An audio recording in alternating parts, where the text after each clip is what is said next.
ya. Dan diulang juga di tugas yang ke-8 minggu yang lalu. Ya. Mungkin saya bacakan sekaligus untuk mengingatkan pada Anda semua ya, yang tugas ke-7 yang belum mengumpulkan ya, itu Kaisar Soterdino, Ruth Delima Sinaga, Aji Kurniawan, kemudian Petrosius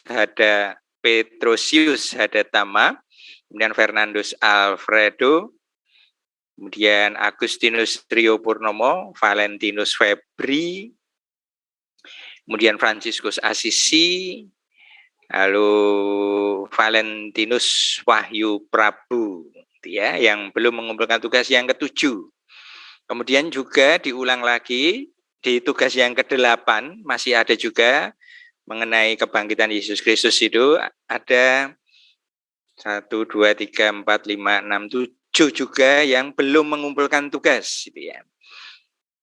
Yang sama Caesar Soterdino Suluh Uswal, Ruth Delima Sinaga, Aji Kurniawan. Ya. Lalu yang baru Carolina Amalia Willem, kemudian Franciscus Assisi juga belum mengerjakan, Anselmus Emiteto, lalu yang terakhir juga Valentinus Wahyu Prabu. Oke, ya. Jadi itu yang belum mengerjakan tugas ke-7 dan ke-8. Ya.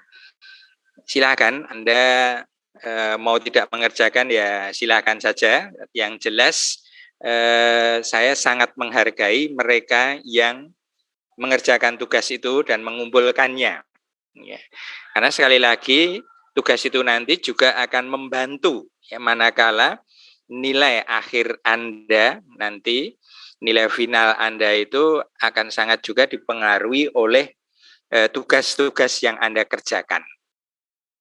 Mungkin nilai tengah semester kemarin tidak begitu maksimal ya, tidak sampai A mungkin ya, masih B. Nah, siapa tahu dengan tugas-tugas yang saya berikan dan yang Anda kerjakan itu bisa membuat ya, nilai Anda nanti menjadi lebih baik. Ya. Kalau mau mengumpulkan masih telat silahkan, tidak apa-apa ya, dan akan langsung kelihatan kok ya. Apakah Anda mengumpulkan walaupun telat 2 hari, 3 hari, seminggu itu juga akan kelihatan, tidak apa-apa ya. Tetap akan saya perhatikan ya, walaupun mengumpulkannya terlambat ya. Kalau terlambat sekitar berapa jam itu juga sudah ada kelihatan di sana ya. Lebih baik tidak terlambat. Tapi seandainya Anda terlambat pun masih saya hargai daripada yang sama sekali tidak mengumpulkan ya. Itu. Oke, itu sekitar tugas ya. Jadi saya tidak memaksa ya, tidak memaksa, tetapi yang Anda kerjakan, yang Anda kumpulkan itu saya hargai ya. Dan penghargaan itu bisa dalam bentuk nanti untuk membantu untuk mengangkat seandainya nilai ujian akhir Anda nanti setelah dipertimbangkan dengan nilai UTS misalnya tidak begitu maksimal, lalu masih bisa untuk menambah nilai. Tapi seandainya Anda sudah sangat yakin nilai ujian akhir pasti bagus, nilai kemarin tengah semester sudah bagus, nggak mau mengerjakan ya nggak apa-apa, itu Anda bukan anak kecil lagi yang harus dipaksa-paksa gitu ya. Jadi itu semua kembali kepada Anda semua. Toh itu juga akan untuk membantu pemahaman kita, terutama berkaitan dengan yang kita pelajari ya, mengenai makna kebangkitan, mengenai apalagi yang ini nanti juga akan ada tugas ya berkaitan dengan Tritunggal Maha Kudus yang nanti akan kita pelajari ya. Sesuatu yang tidak begitu gampang ya. Maka nanti juga akan ada 2 tugas, yang satu wajib, yang satu pilihan ya. Pilihan itu nanti bisa Anda lihat. Oke. Oke, itu mengenai tugas 2 minggu yang lalu ya, baik tugas yang ke-7 maupun tugas yang ke-8. Tugas yang ke-7 sebelumnya sebelum UTS itu ya. Kalau sudah UTS itu tugas yang ke-8. Nah, itu sudah saya catat semua. Beberapa saudara di antara Anda yang belum mengumpulkan tugas itu. Sekali lagi saya sangat menghargai yang sudah mengumpulkan tugas itu. Oke, baik, itu berkaitan dengan yang lalu. Lalu siang hari ini kita akan masuk ke materi yang ke pertemuan ke-9 akan saya share, yaitu tentang Tritunggal Maha Kudus, ya, Trinitas. Ini sesuatu yang sangat penting bagi kita orang Kristen Katolik, tapi juga bukan suatu hal yang gampang, bukan suatu hal yang sederhana. Ya.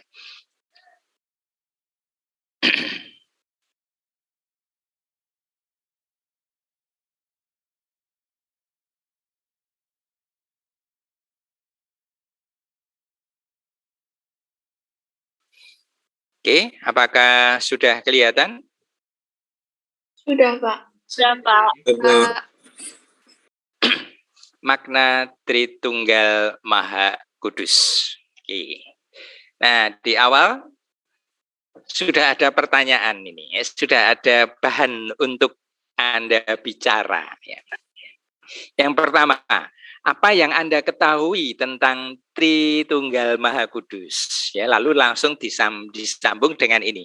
Bagaimana Anda menjelaskan Tritunggal Maha Kudus itu pada saudara-saudari kita yang beragama lain. Ya. Silakan Anda renungkan sejenak, lalu yang sudah siap untuk menyampaikan, silakan Anda coba Anda sampaikan.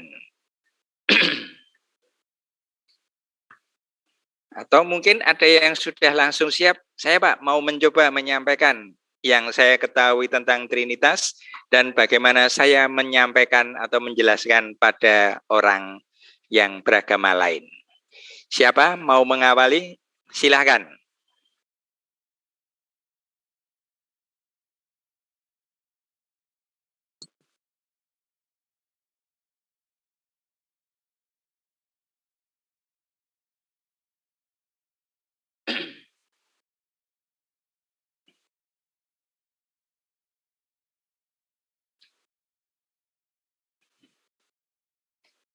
Siapa? Sekali lagi yang mau mencoba. Tidak ada yang berani. Mosok dari berapa? 40-an orang. Ini silakan, sudah ada yang mengangkat jari. Arianti Odi Rosalia Arianti. Silakan coba. Terima kasih atas kesempatan yang diberikan, Pak. Yang saya ketahui tentang Tritunggal Maha Kudus itu merupakan pokok dalam agama Katolik, yaitu Allah Bapa, Allah Putra, dan Allah Roh Kudus. Dan bagaimana saya menjelaskannya pada orang yang beragama lain? Saya akan menjelaskan seperti kami tapi mengenal Tritunggal Maha Kudus ini sebagai pokok, sehingga kami mulai doa atau memulai segala kegiatan dengan membuat tanda salib, Pak. Seperti Bapa, Putra, dan Roh Kudus. Begitu, Pak, menurut saya. Oke. Ya, lalu kalau ditanya maksudnya gimana itu?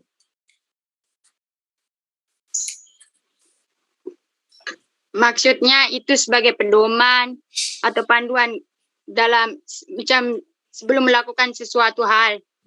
Sebagai benteng kita juga dalam masalah yang kita hadapi atau tantangan. Begitu, Pak. Oke, baik. Ini ada lagi yang sudah angkat jari. Nanti saya terakhir ya. Leonardus. Ya, Pak. Ya, kalau menurut saya, Pak, yang saya ketahui, Pak, Tritunggal itu satu Allah, tiga pribadi, Pak. Satu Allah, tiga pribadi. Allah itu satu, tapi pribadinya yang tiga. Allah Bapa, Allah Putra, Allah Roh Kudus.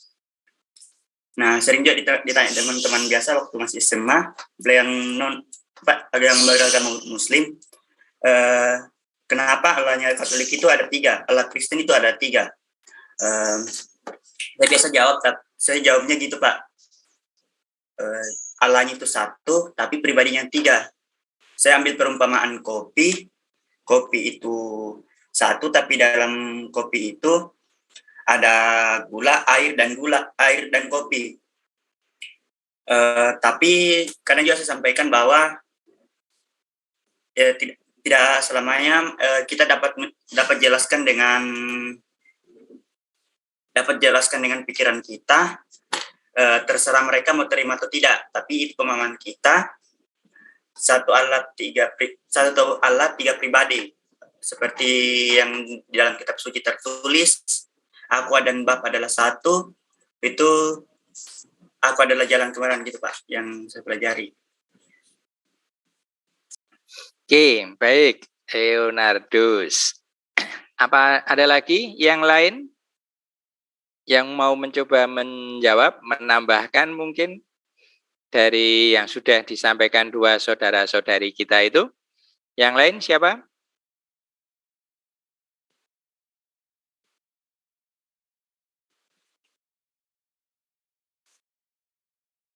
Apa yang Anda ketahui tentang Tritunggal Maha Kudus? Oke, semuanya menjawab Tritunggal Maha Kudus adalah Bapa, Putra, dan Roh Kudus. Nah, bagaimana Anda menjelaskan pada orang yang beragama lain? Tuhannya orang Kristen itu, siapa ini? Katarina Veromi Derici, Pak. Silahkan, Katarina Veromi Derici. Jadi kalau menurut saya, Tritunggal Maha Kudus itu adalah Allah yang memiliki tiga pribadi yang kudus. Kemarin ada teman yang beragama lain yang bertanya, apa artinya tanda salib? Jadi menurut saya, Tritunggal Maha Kudus itu berkaitan dengan tanda salib juga, di mana Bapa yaitu sebagai penguasa dan sebagai orang yang melindungi kita, sedangkan Putra adalah anak Allah yang kudus, dan Roh Kudus adalah berkaitan dengan pelindung. Jadi begitu cara saya menjelaskan kepada teman yang bertanya arti tanda salib serta arti Bapa, Putra, dan Roh Kudus. Begitu sih menurut saya, Pak. Oke, baik. Sudah semakin lengkap. 3 orang menyampaikan pendapatnya. Apakah masih ada lagi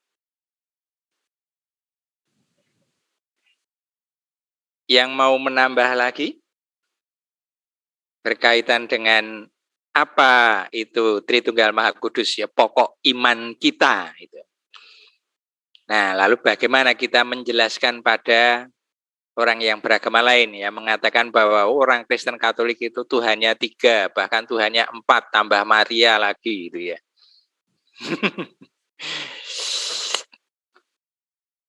Siapa lagi?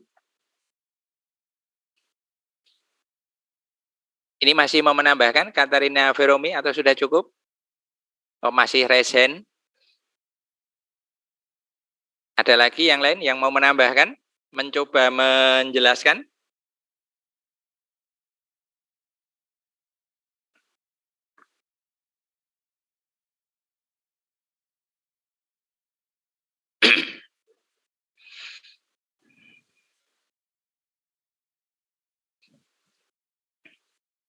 Oke.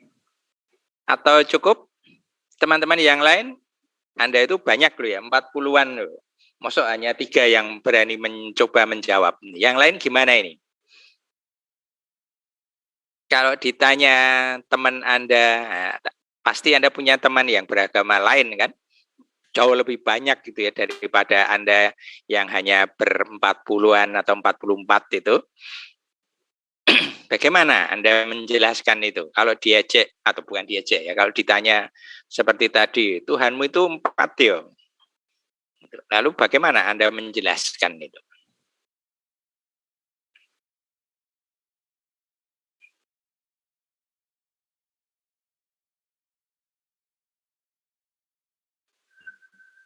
Boleh izin menjawab, Pak? Silahkan, siapa ini? Katarina Veromi Derici, Pak. Oh, lagi. NPM 027, ya, Pak. Saya kalau ditanya, misalnya Tuhanmu ada 4, terus ada yang bertanya tentang Bunda Maria, kalau penjelasan saya ya, Pak, Ya. saya bilang bahwa Bunda Maria itu sebenarnya Bunda Penolong. Jadi setiap doa-doa kami hantarkan melalui Bunda Maria. Jadi dalam permohonan kami minta kepada Bunda Maria supaya Bunda Maria yang menyampaikan kepada putranya Yesus Kristus. Dengan begitu doa kami akan dikabulkan. Tuh. Saya menjelaskannya gitu sih, Pak. Oke. Baik. Apakah masih ada? Atau sudah cukup? Tidak ada lagi yang lain? Oke, ya. Oke, kalau dirasa sudah cukup, terima kasih atas upaya jawaban Anda. Tidak ada yang salah dari jawaban Anda, hanya memang belum lengkap. Nanti semoga setelah kuliah ini, jawaban Anda juga menjadi semakin lengkap. Apalagi setelah Anda mengerjakan tugas. Nanti saya tunjukkan beberapa sumber yang sungguh bisa memperkaya kita. Ya. Oke, sekarang saya lanjutkan dulu dari apa yang akan kita pelajari mengenai Tritunggal Maha Kudus itu. Ya. Kita lihat dari ajaran kitab suci dulu. Ya, ajaran kitab suci.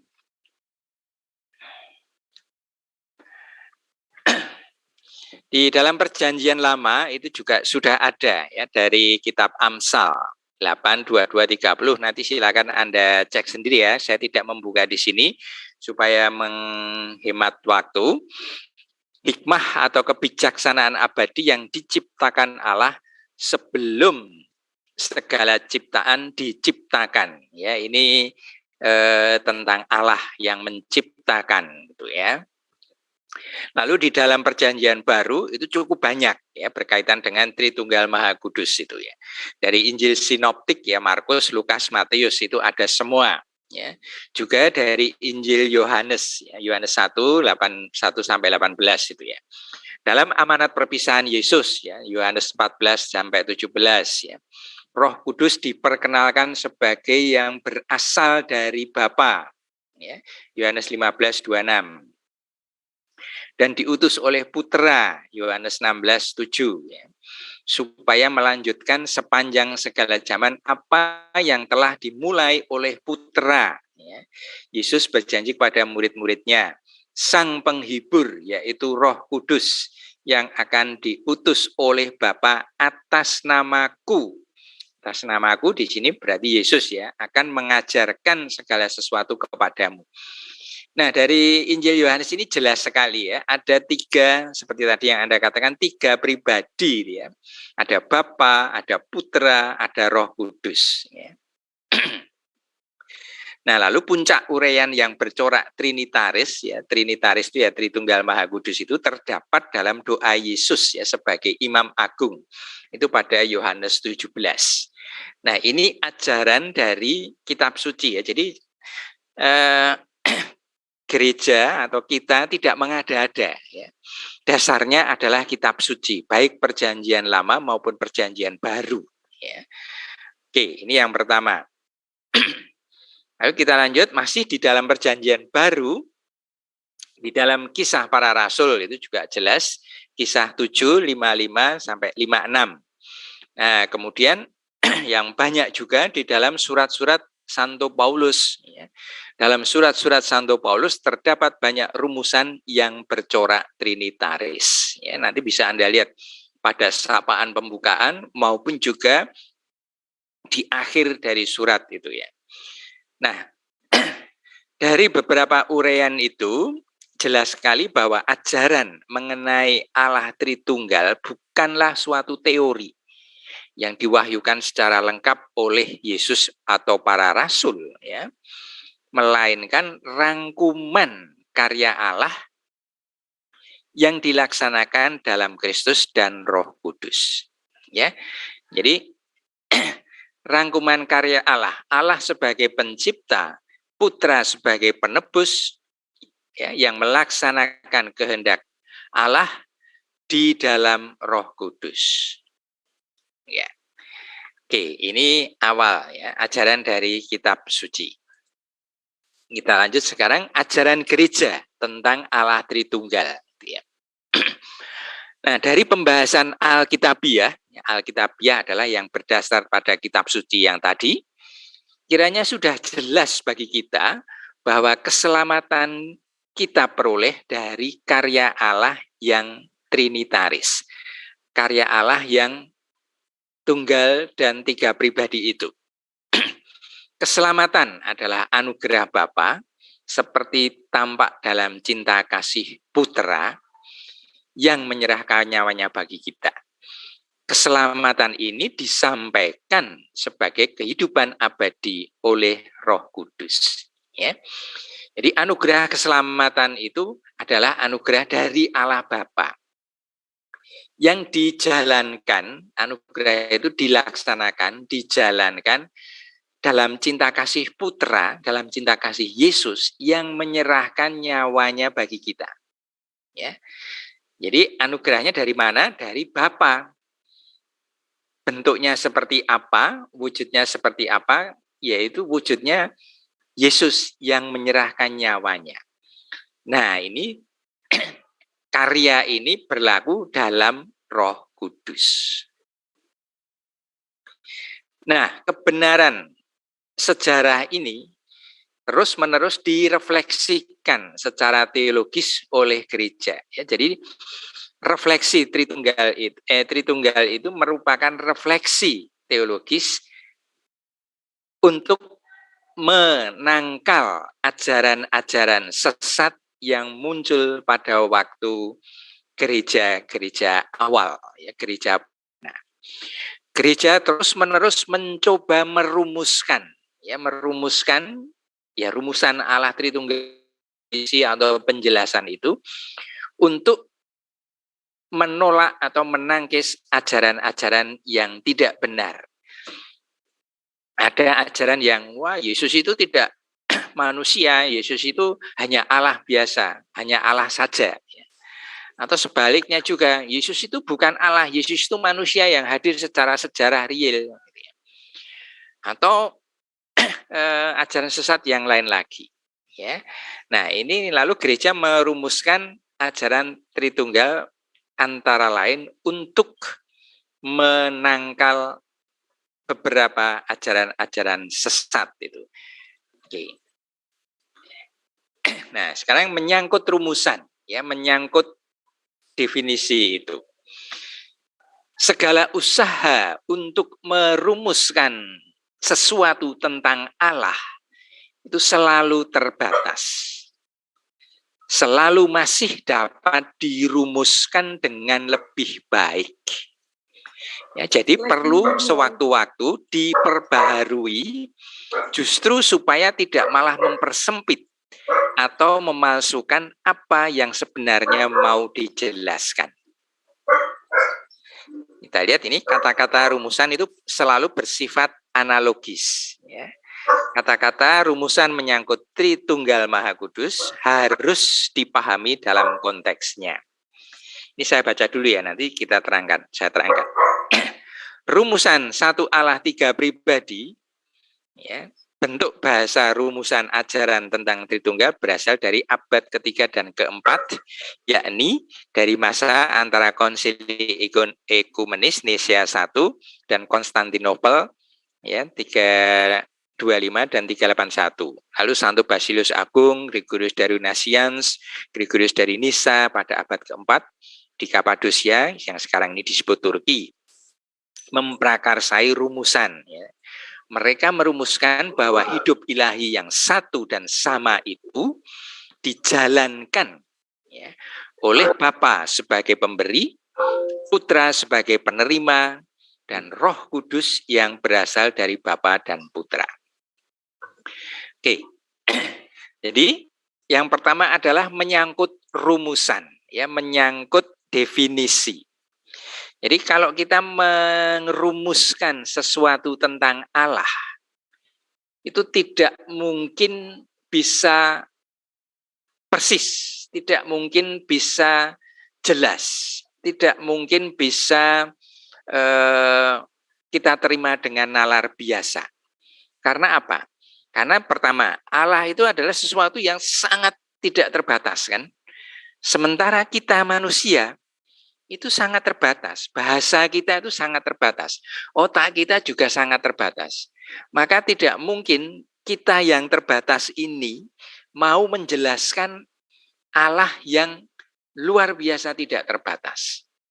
Ya kan, dari situ sudah jelas ya, bahwa tidak mungkin menjelaskan tentang Allah Tritunggal Maha Kudus dengan sejelas-jelasnya. Itu harus disadari dulu.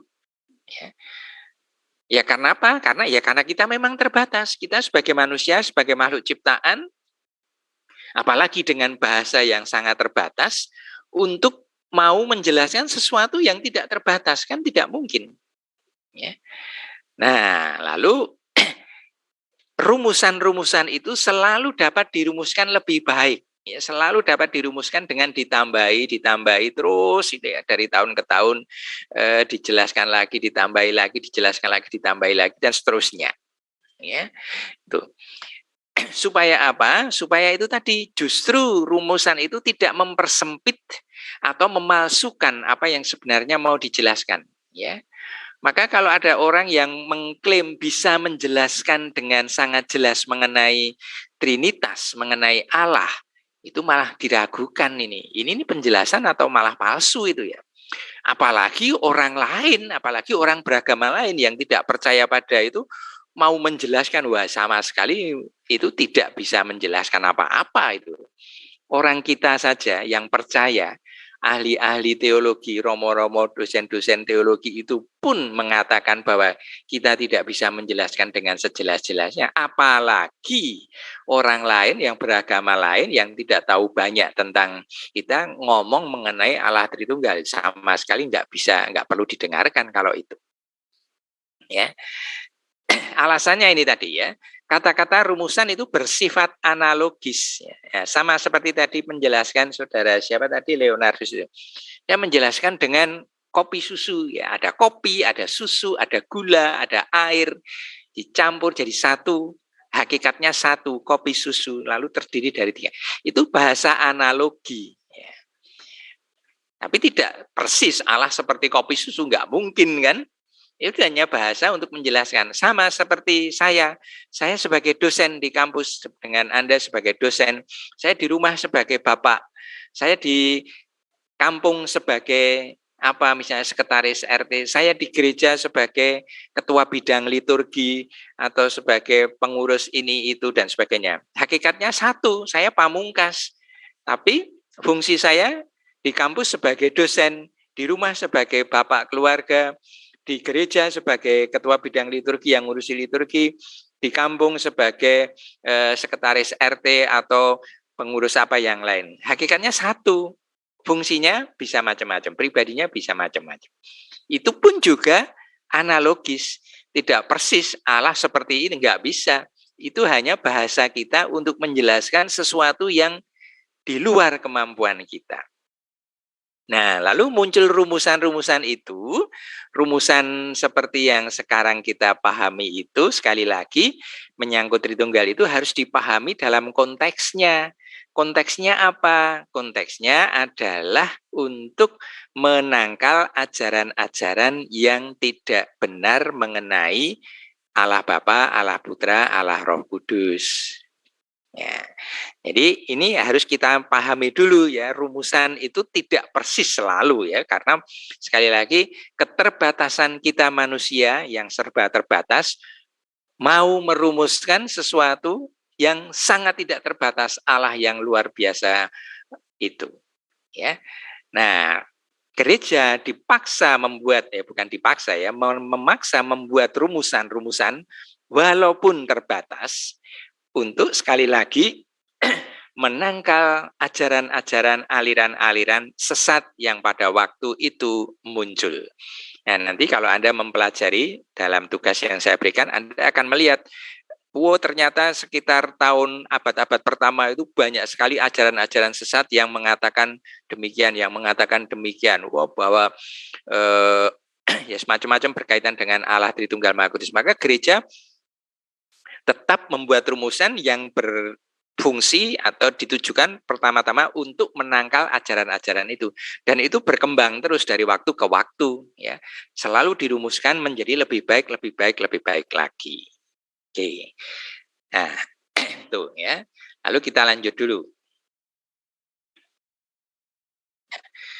Yang pertama dipahami juga, ini lanjutnya adalah kemahaesaan trinitaris. Jadi yang dipegang pertama-tama adalah benar bahwa Allah itu satu. Kita harus tegaskan bahwa kita tidak menyembah tiga Allah. Ya, bahwa Allah kita itu satu, Esa. Nah, Allah Tritunggal merupakan Allah yang satu-satunya, ya, unik, ya, yang tidak mungkin dapat didampingi oleh ilah-ilah lain. Karena ia dalam segala hal melampaui mereka secara benar-benar mutlak. Nah, lalu yang keempat ini kita baca dulu. Mengalami dan mensyukuri karya Allah yang trinitaris, ya. Karya khas yang selalu diimani sebagai karya khas dari Allah Bapa ialah menciptakan, ya. Jadi yang menciptakan bukan Yesus, yang menciptakan bukan Roh Kudus, yang menciptakan adalah Allah Bapa. Ya. Lalu karya khas dari Allah Putra adalah menebus, memperbaiki yang rusak, menyembuhkan yang luka lahir batin dan sebagainya. Itu adalah karya khas Putra, Yesus, Sang Penebus. Dan karya khas dari Allah Roh Kudus adalah terus-menerus memperbaharui, meneguhkan, menguatkan, mempersatukan kita semua. Ya. Dan Allah Roh Kudus adalah Allah Bapa dan Allah Putra. Allah Putra juga berasal dari Allah Bapa dan seterusnya. Itulah yang disebut Allah yang trinitaris. Ya. Tuh. Jadi sekali lagi Allah Tritunggal Maha Kudus itu adalah misteri, ya. Misteri yang tidak mungkin dijelaskan dengan bahasa kita manusia sampai sejelas-jelasnya. Ya. Penjelasan Anda tadi yang memakai analogi dan juga penjelasan saya yang menggunakan bahasa yang terbatas itu tidak salah.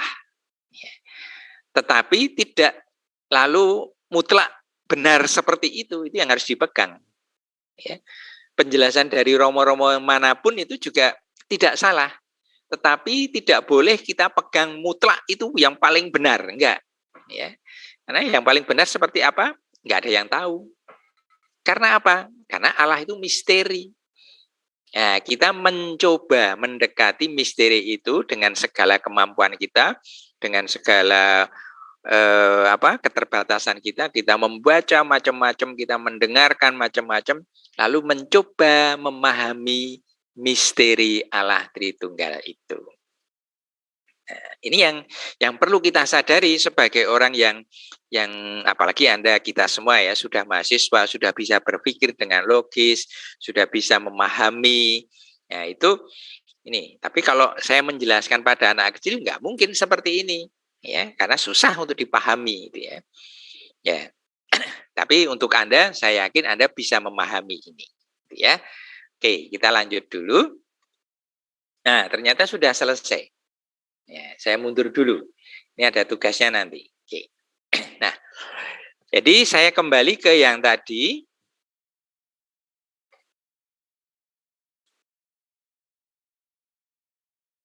Nah, ini. Ya, dari ajaran kitab suci kita menjelaskan bahwa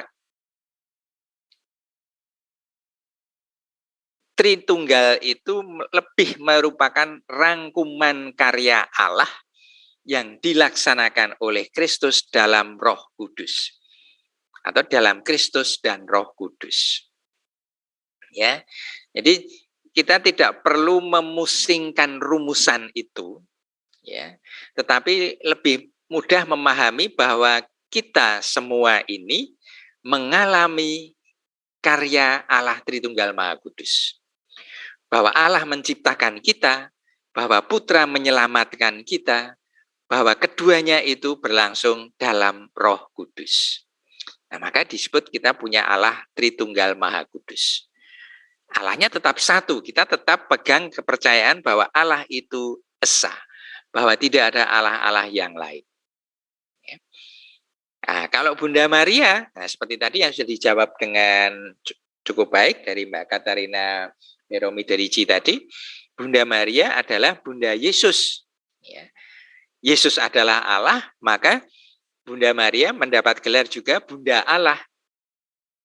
Bunda Allah tidak kita sembah, jangan salah ya, kita tidak menyembah Maria, tetapi kita menghormati Maria yang adalah Bunda Allah, mendapat gelar Bunda Allah. Ya, maka jangan salah, kita menyembah itu adalah menyembah Allah, menyembah Yesus, Allah Tritunggal, Allah Putra, Allah Bapa, Allah Roh Kudus. Kita sembah itu, betul. Tapi Bunda Maria bukan kita sembah, tapi kita hormati. Nah, mengapa kita hormati? Karena Bunda Maria adalah orang istimewa yang dipilih oleh Allah menjadi Bunda Yesus. Bunda Yesus adalah Bunda Allah juga, karena Yesus adalah Allah. Maka kita menghormati Maria yang mendapat gelar Bunda Allah. Dan masih banyak gelar yang lain lagi yang dirumuskan oleh gereja. Ya, kita menghormati Bunda Maria sebagai orang pilihan Allah yang bisa menjadi pengantara doa-doa kita kepada Yesus. Jadi ada definisi per Mariam ad Yesus. Artinya melalui Bunda Maria kita menuju Yesus. Persis yang tadi Anda sampaikan oleh Katarina Dewerum Demdici, bahwa melalui Maria kita minta mohon doa supaya kita disampaikan, doa-doa kita disampaikan kepada Sang Putra. Gitu. Nah, ini yang menjadi menjadi pegangan kita semua ya. Jadi kalau ada yang mencoba menjelaskan mencoba memojokkan kita, Allah kita itu ada 3 atau bahkan 4. Nah, itu silahkan mencoba menjawab dengan tadi. Ya. Yang pertama, tidak benar. Allah kita itu hanya satu, Allah yang esa. Ya. Nah, Allah yang esa itu dalam karyanya, Allah Bapa menciptakan, Allah Putra menyelamatkan, keduanya dalam Roh Kudus. Ya.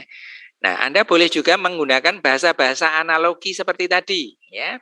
Kopi susu yang terdiri dari 3 campuran, tapi hakikatnya satu, jadi satu kopi susu. Atau seperti cara saya tadi, ya. Saya sebagai pribadi di gereja berfungsi sebagai pengurus bidang liturgi, di kampus saya sebagai dosen, di rumah saya sebagai bapak keluarga.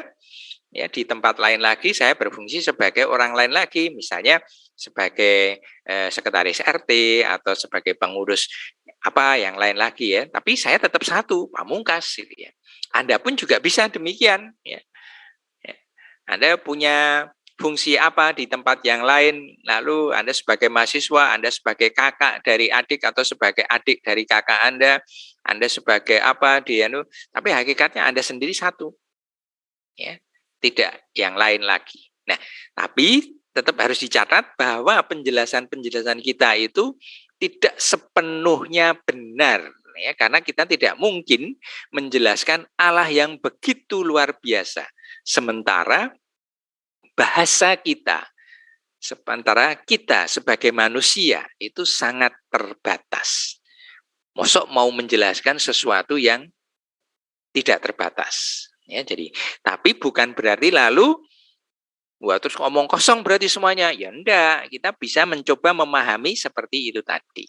Ya, belajar dari bapak-bapak gereja, belajar dari ahli-ahli teologi, belajar dari kampus, belajar dari bacaan-bacaan, lalu kita mencoba sedikit memahami itu. Demikian ya. Nah, contoh yang paling konkret, paling tegas adalah kisahnya Santo Agustinus itu ya. Yang persis berkaitan dengan ini. Waktu Agustinus mikir-mikir mengenai Allah Tritunggal itu, dia jalan-jalan ke pantai, melihat anak kecil yang membuat sumur dari menggali pasir di pinggir pantai itu. Ya. Lalu mencoba memindahkan air dari laut itu dimasukkan ke dalam sumur buatannya itu di pantai itu. Lalu Agustinus mentertawakan anak kecil itu. Kamu itu ngapain mosok mau memindahkan air laut ke sumurmu yang kecil itu? Ya nggak mungkin bisa, gitu kan? Diketawakan sama Agustinus. Lalu anak kecil itu pun menjawab, Ya sama seperti Bapak kan. Bapak mau memahami Allah Tritunggal Maha Kudus di kepala Bapak yang kecil itu. Lalu Agustinus terhenyak. Oh, iya. Setelah itu anak kecil itu hilang. Nah, ini mau menunjukkan apa? Kita nggak mungkin memahami dengan jelas, dengan pasti apa itu Allah Tritunggal Maha Kudus. Karena apa? Kita yang terbatas, Allah yang begitu misteri, yang luar biasa tidak terbatas. Ya. Sama seperti analogi itu, orang anak kecil mau memindahkan air laut ke dalam sumur di tepi pantai yang sangat kecil. Kan nggak mungkin. Gitu. Nah, ini apakah ada yang mau menanggapi atau bertanya berkaitan dengan yang saya sampaikan ini? Kiranya cukup jelas. Silakan, ada pertanyaan, tanggapan, atau komentar?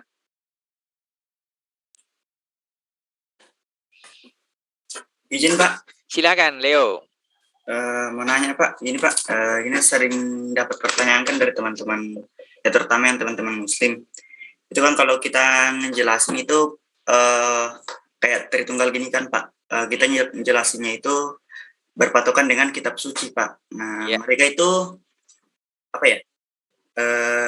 Kan ada juga di Alkitab itu di Matius 24 ayat 36, tetapi tentang hari dan saat itu tidak seorang pun yang tahu, malaikat-malaikat di surga tidak, dan anak pun tidak, hanya Bapa yang tahu.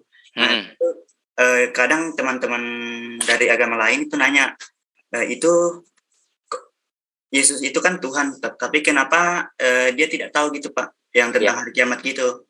Nah, di Alkitab itu kan terdapat ayat itu. Nah, orang-orang Kristen kebanyakan menuhankan Yesus itu lewat Alkitab. Itu cara tanggapan yang baik untuk jawab pertanyaan gitu gimana Pak?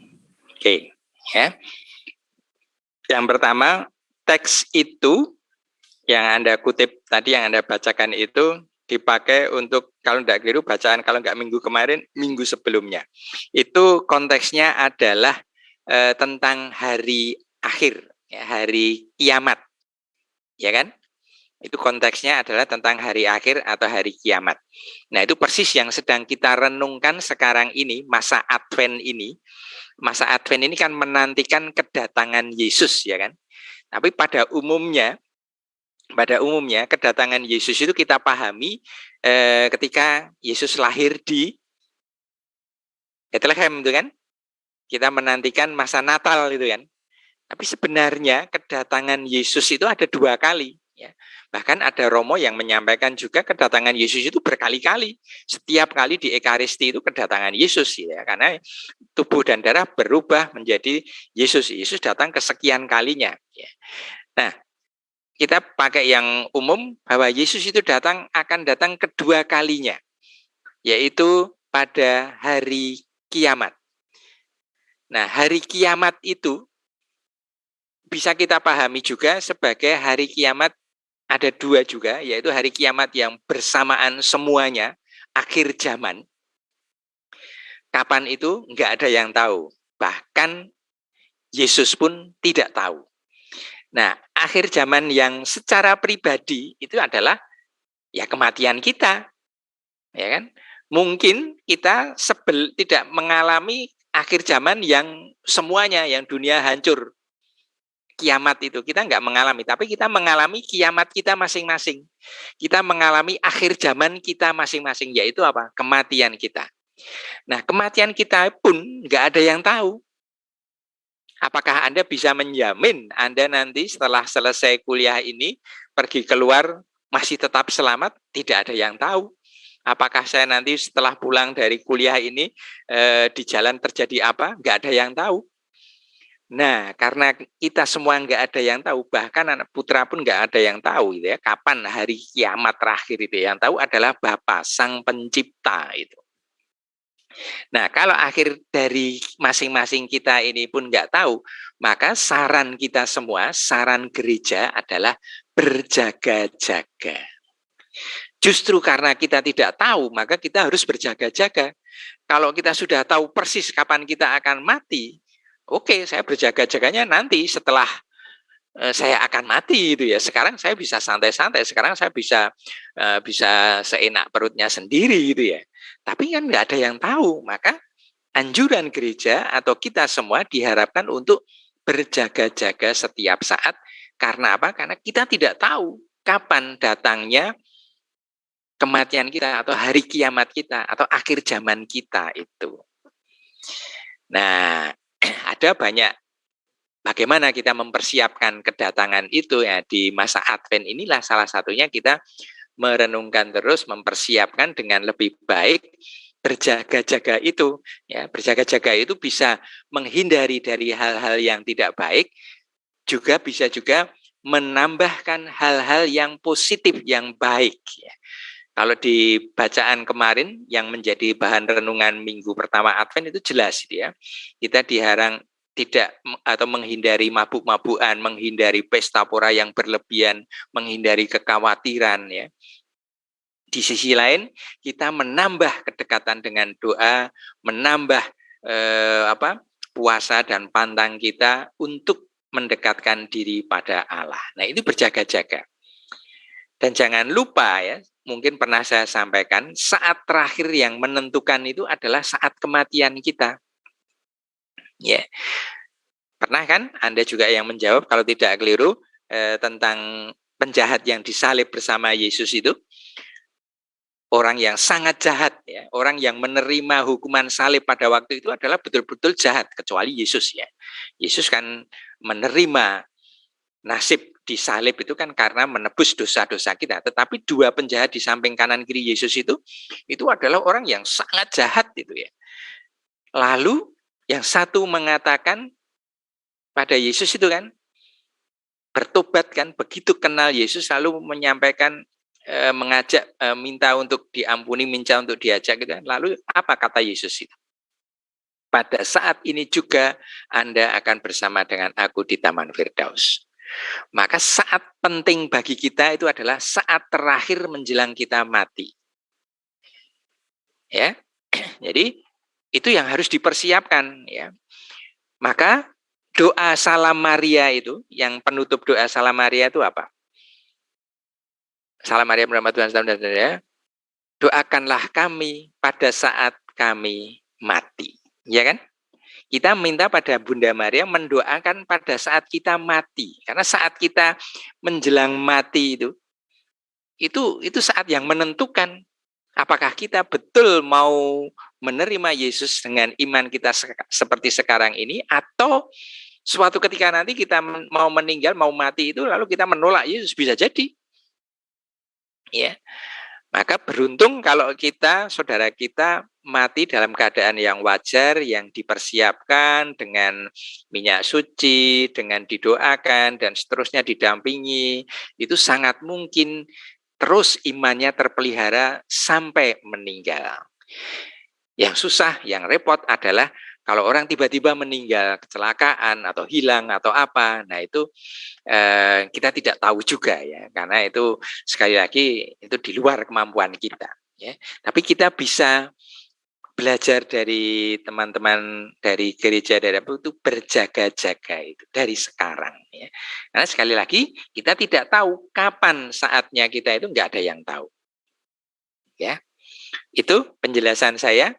Jadi hari akhir, kalau yang tadi sekali lagi kembali ke pertanyaan tadi, itu konteksnya adalah akhir zaman. Akhir zaman itu yang tahu hanya Bapa. Bahkan dikatakan putra pun tidak tahu.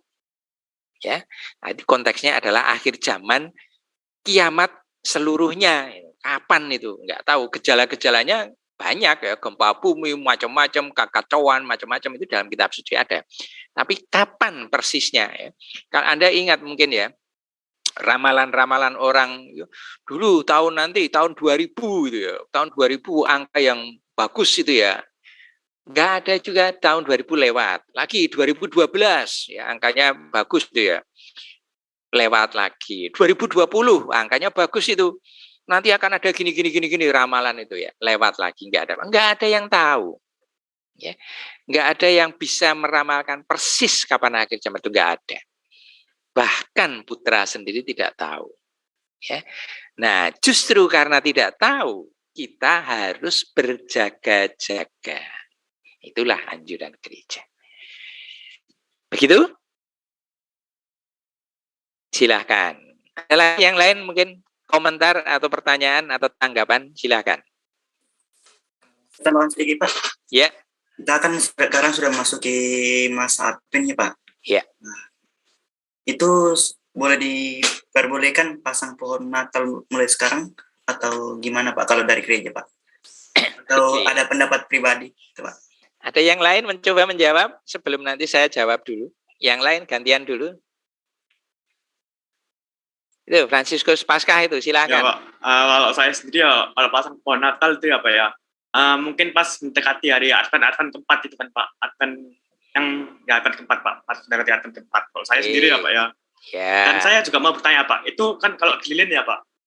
Ada warna ungu dan warna pink kalau nggak salah, Pak. Ya, Itu betul. artinya apa, Pak? Itu Ya. kan arti perbedaan warna itu. Betul. Kita minggu Lagi?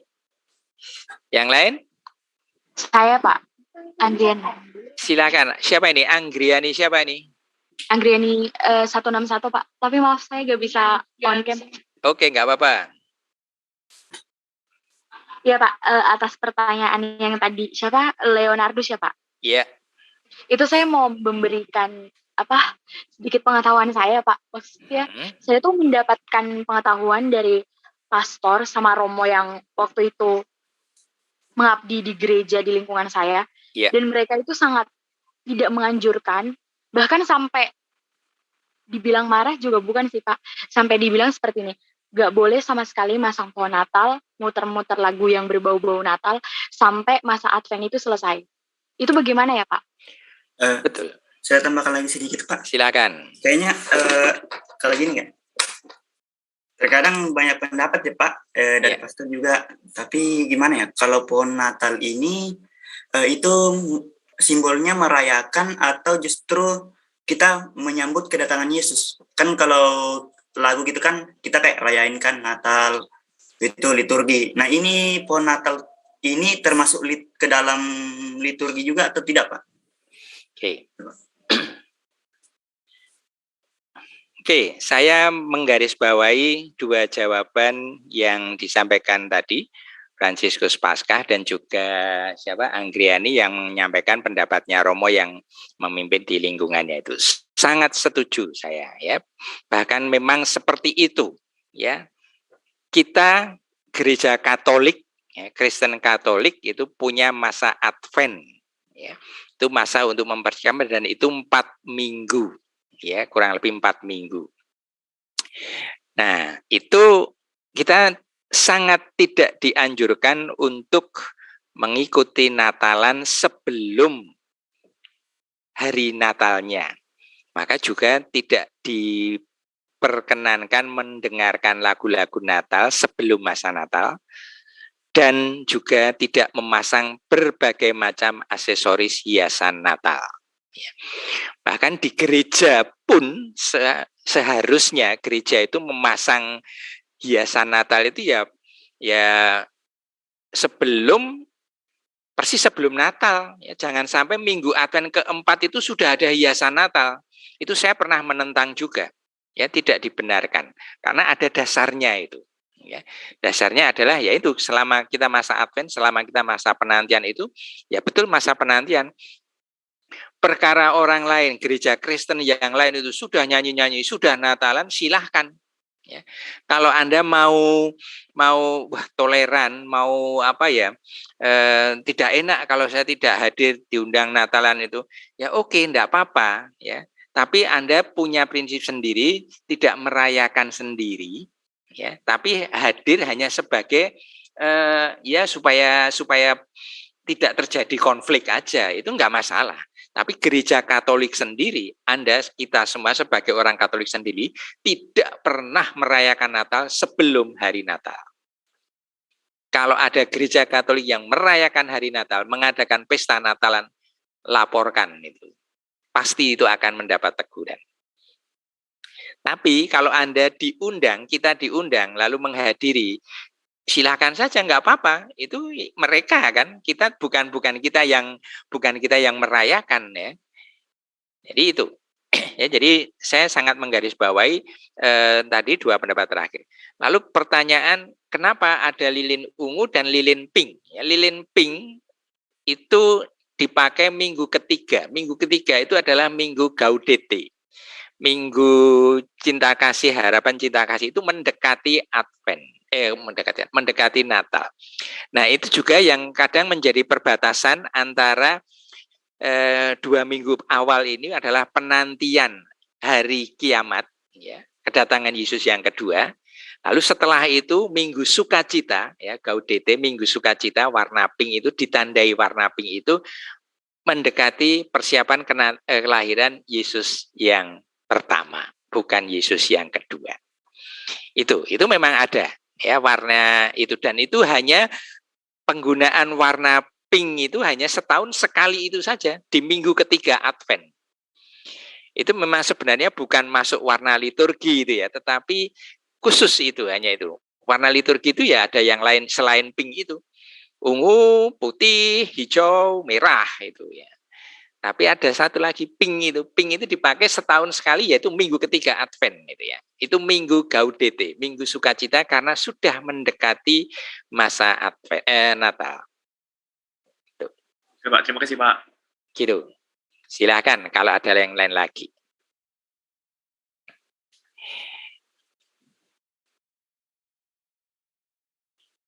Terjawab tadi pertanyaan Leo tadi?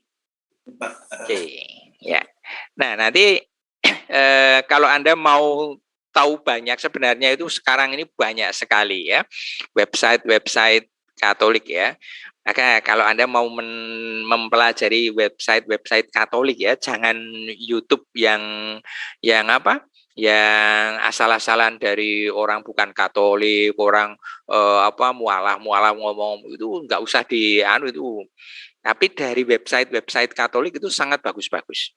Khotbah Romo termasuk nanti yang saya sarankan itu bagus ya, sederhana tetapi sungguh bisa memperdalam iman kita ya. Kita mencoba ya memperdalam iman kita ya, mempertanggungjawabkan iman kita ya. Jadi jangan asal ngomong gitu ya, jangan asal ngomong. Dan juga kalau orang lain ya yang sok tahu walaupun tidak tahu, itu kita ketawakan saja, ya sudah, nggak usah didebat, nggak usah malah jadi ribut nanti ya. Toh mereka juga nggak tahu ya. Wong kita saja yang meyakini, yang percaya saja tidak bisa menjelaskan dengan jelas, kok kamu sok tahu menjelaskan, kamu nggak percaya kok bisa menjelaskan. Nah, itu aja, kita bisa memakai logika yang sederhana, nalar yang sederhana untuk mementahkan. Kalau mereka itu ya biarkan itu ya. Tapi kita punya prinsip yang jelas itu. Oke. Begitu? Cukup jelas ya, cukup bisa dipahami ya. Oke, sekarang saya lanjutkan sebentar. Saya share screen lagi yang nanti juga akan menjadi tugas Anda. Akan saya tunjukkan.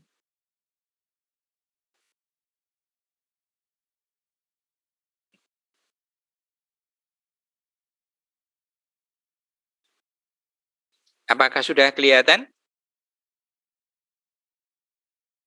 Ini? Sudah, Pak. Sudah, Pak. Tugas pendalaman materi ini? Coba. Nah, Sudah, Pak. ini yang mau saya tunjukkan pada Anda. Ya, kalau Anda mau mempelajari banyak hal berkaitan dengan kekatolikan kita, satu referensi yang sangat bagus menurut saya ini, yang pertama ini, katolisitas.org. Ya, Anda bisa menimba sangat banyak informasi mengenai Katolik di situ. Dan itu benar, ya, bukan omong kosong itu, walaupun agak susah dipahami. Ya, tapi justru itu kadang menantang kita ini ya. Maka nanti saya mewajibkan Anda membaca itu. ya, katolisitas ini. Nah, kalau yang ini pilihan, ini dari YouTube ini homili ya, seperti kemarin ada homili Uskup Bandung, ada penjelasan dari Romo Aba MSc, lalu juga ada penjelasan atau katekise berkaitan dengan ini dari Romo Bayu. Nah, sebenarnya masih banyak yang lain lagi, tapi ini saja salah satu, pilih salah satu dari 3 ini, lalu yang satu ini wajib dibaca. Ya. Terus nanti Anda buat summary-nya ya, atau komentar ya, secara singkat apa itu ya. Apa yang sudah Anda baca ini Anda punya paham apa? Apakah Anda menjadi semakin bingung? Apakah saya paham ternyata seperti ini. Ternyata yang menarik itu ini. Silakan ya. Apakah cukup jelas tugasnya ini? Materinya ini nanti tugasnya di apa? Saya kirim juga. Anda harus membuat ya semacam review boleh ya. Semacam komentar juga boleh, tanggapan dari Anda. Oke, cukup jelas? Ya. Nah, ini yang saya ingin Anda semua, kalau Anda betul mau mendalami kekatolikan kita semua, ya. Website yang paling saya anjurkan adalah ini, katolisitas.org ya. Masih banyak juga media Katolik juga ada, lalu yang lain juga ada, tetapi ini jauh lebih lengkap dan ini yang mempunyai dulu sepasang suami istri yang dulu pengen menjadi imam tapi nggak jadi, yang satu pengen menjadi suster tapi nggak jadi, akhirnya berkeluarga dan memperdalam iman Katoliknya di Amerika, lalu membuat website katolisitas.org ini.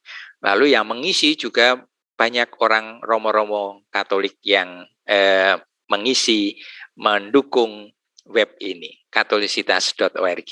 Ini betul, ini sumber yang saya pakai juga ya. Kalau ada berbagai macam pertanyaan, Anda cari jawabannya tentang kekatolikan, tentang iman Katolik di katolisitas.org ini pasti ada. Ya, dan kursusnya juga sangat banyak secara online gratis itu ya. Tuh. Oke, cukup jelas ini ya. Nanti Anda bisa melihat rincian tugasnya di e-learning. Cukup jelas? Cukup, Pak. Jelas, Pak. Oke. Jelas, Pak. Oke. Jelas, Pak. Terima kasih ya. Jelas bahwa tidak jelas itu ya. Nah, ini yang penting itu ya. Jelas bahwa tidak jelas gitu ya, bahwa itu misteri ya, itu penting gitu ya. Jadi kalau Anda merasa yakin jelas sekali itu ya justru malah meragukan gitu ya omongan saya itu ya. Tapi kalau Anda menjadi bingung, menjadi penasaran, nah itu bagus itu ya. Oke. Begitu, terima kasih. Jangan lupa presensi. Kita akhiri untuk pertemuan siang hari ini. Nanti materi akan saya share di e-learning, berikut juga tugasnya. Terima kasih, selamat siang. Terima kasih Pak, selamat siang. Selamat siang, Pak. Siang, Pak.